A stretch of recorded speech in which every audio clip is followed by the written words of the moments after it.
All right. Well, let's suppose you have an opportunity to meet Elon Musk, Bill Gates, or Tim Cook of Apple, and you have a chance to convey what you may want to benefit from, be it Elon or Bill or Tim. You have half an hour. Maybe it's a lunch opportunity that you have with them, a dinner opportunity. What's the first thing you're going to ask from Elon Musk? What's the first thing you're going to ask from Tim Cook or from Bill Gates? Let it suffice to say, most of us would hope to get a free Tesla car, a nice big Tesla vehicle, maybe iMac, maybe a notepad, whatever it may be.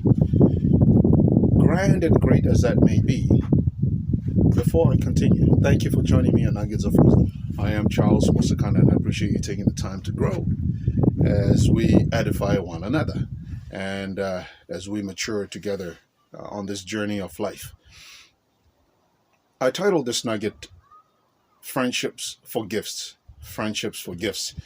Because most of us would want to get a Tesla or an iMac, an iPad, a notebook, a notepad, as I said. But if you got that from Elon Musk, you got a Tesla, that's the most you're going to get out of him. If you received a computer, a gadget of some sort, electronic, that's the most you're going to get from that individual in that half hour that you spend with them, that you engage with them, that you convey what you're looking for from that individual. And that's about it. When they're gone, you still have to service the automobile. The service bill is on you, maintenance and everything. And if it gets outdated, it's on you to go buy a new one out of pocket. Okay? But let's suppose one is wiser and takes opportunity to market themselves and show and prove to Elon and to Bill and Tim that you're an asset to their corporation, to their organization, and that you bring something to the table. Suppose you're hired on as an executive assistant, an executive director of some sort that works hand in hand with any one of these individuals. As an assistant to Elon or to Bill and to Tim Cook, chances are, if you worked for Elon Musk, your Tesla is going to be provided for because it's going to be a company car. Because Elon would know that you need this vehicle to commute back and forth for business transactions, and that they can write it off for business use, and they don't mind how much mileage you put on it and where you take it and how you use it and who gets in your vehicle. Why? Because all they care is what you bring to the organization, what you bring to the company, the profits and the name, the public relations that you create for that company.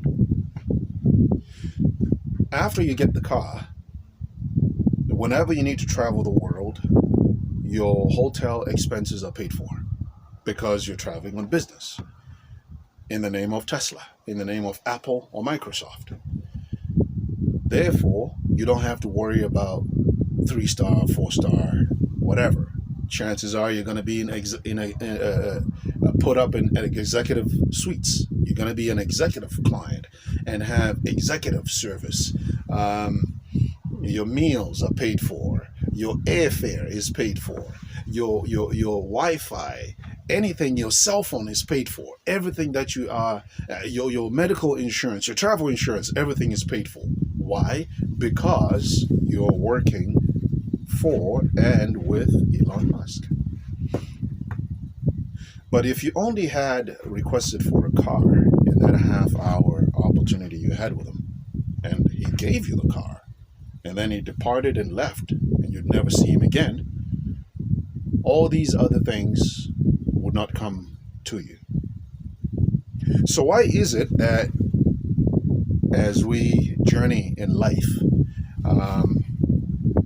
oftentimes, and I am also a part of this, um, because we all have fallen short of the righteousness of God, as the Bible says, that sometimes we just want God to do something for us, and yet we don't want to have a relationship with God.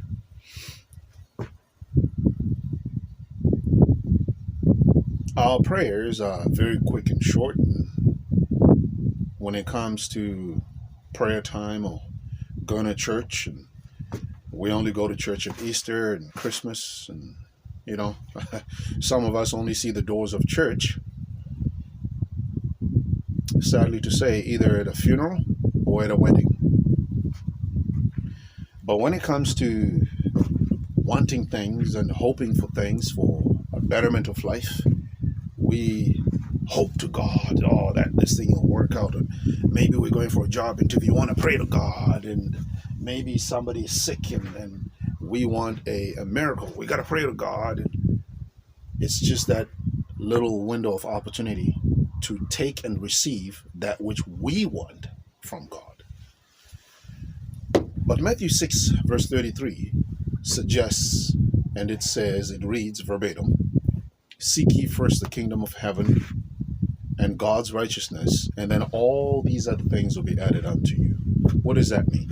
That means if you have that relationship with God, you don't have to worry about whether your bills are going to get paid. You're going to have your transportation, your hotel bills, your health bill, and everything. All the things that you'd normally seek for and ask for, they're going to be provided for. Why? Because you're an assistant in his kingdom.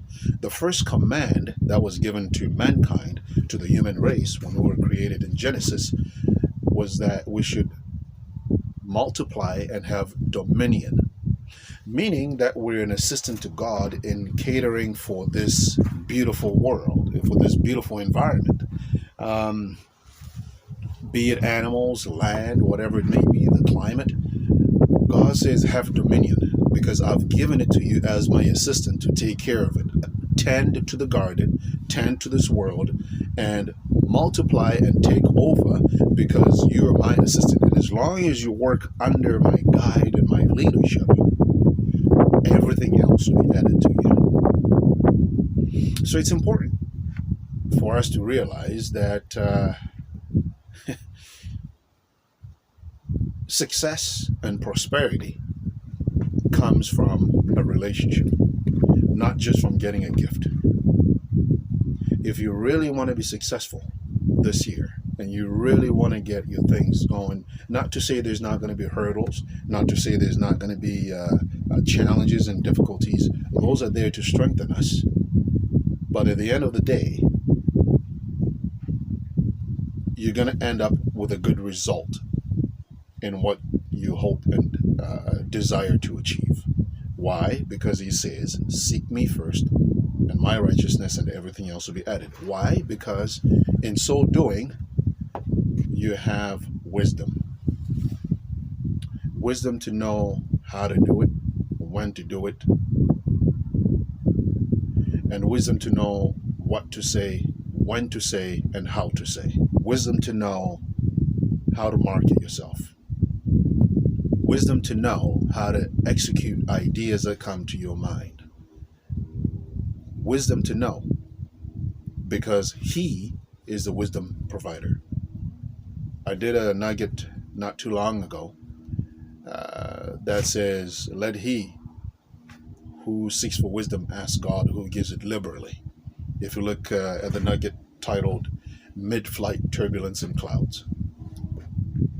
So if you really want to be successful this year and in the years to come, and for it to flow into generation upon generation, my advice is Matthew 6:33. Matthew 6:33. Don't just sit down and have a lunch with Elon Musk, with Tim Cook, with Bill Gates in order to get a car. Become a business partner. Become an assistant. Become an asset. And then all these things will come. It's the same thing with God. Don't just ask God for blessings. Ask him for a relationship.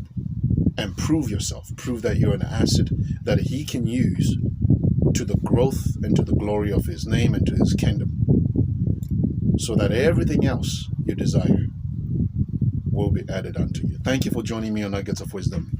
I am Charles Musakanda. Please share, like, subscribe, comment, ask questions. Let's grow together. Let's mature. Let's edify one another.